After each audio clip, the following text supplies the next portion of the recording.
ден! Добър ден на медиите!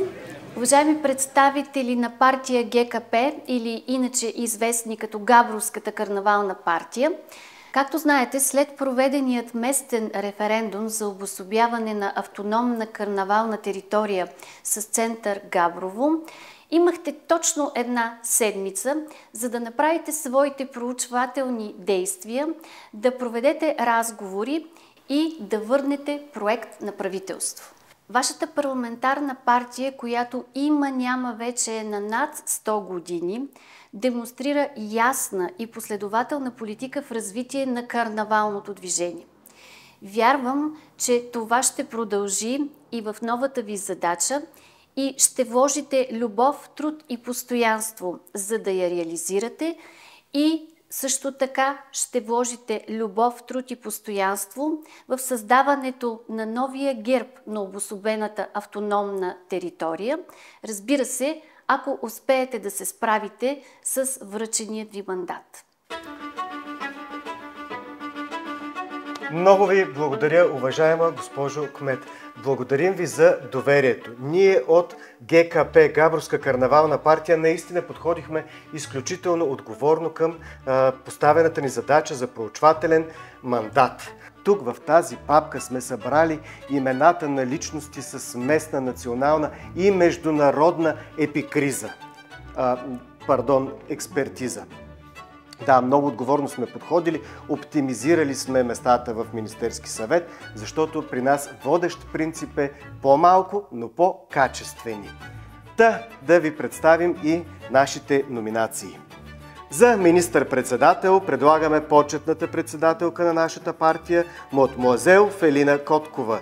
В нейната природа е да командва всички, дори в мълчанието си има фин силует, мек косъм, прави отскок от място 1,5 метра и то без опашка.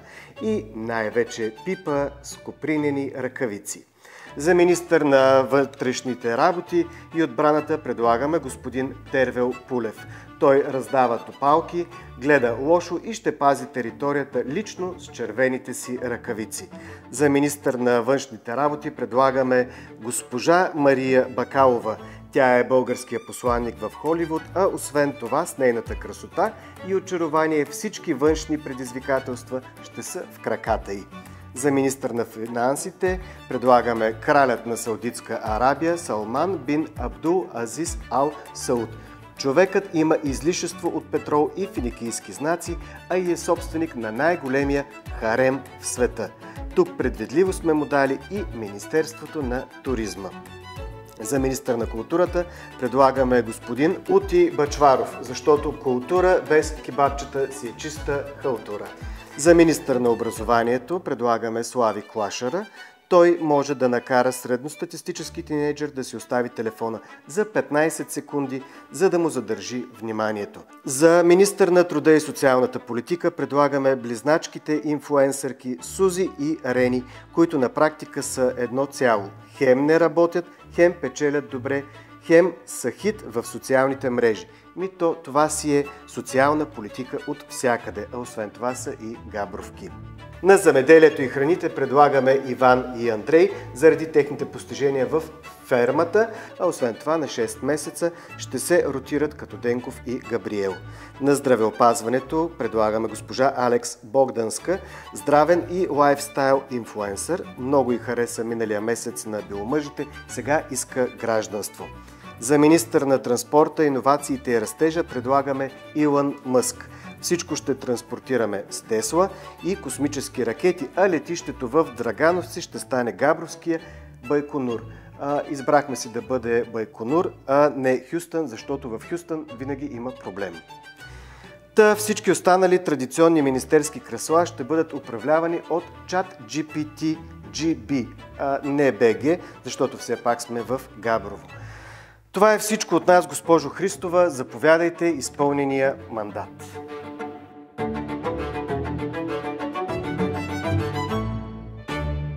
Благодаря на партия ГКП за предложения проект на кабинет. Няма как да не разлаем кучетата. В този момент стартирам процедурата по начало на карнавалния сезон и обратното броене до 17 май 2025 година започва точно сега. Обявявам мотото на карнавал Габрово 2025 да разслаем кучетата.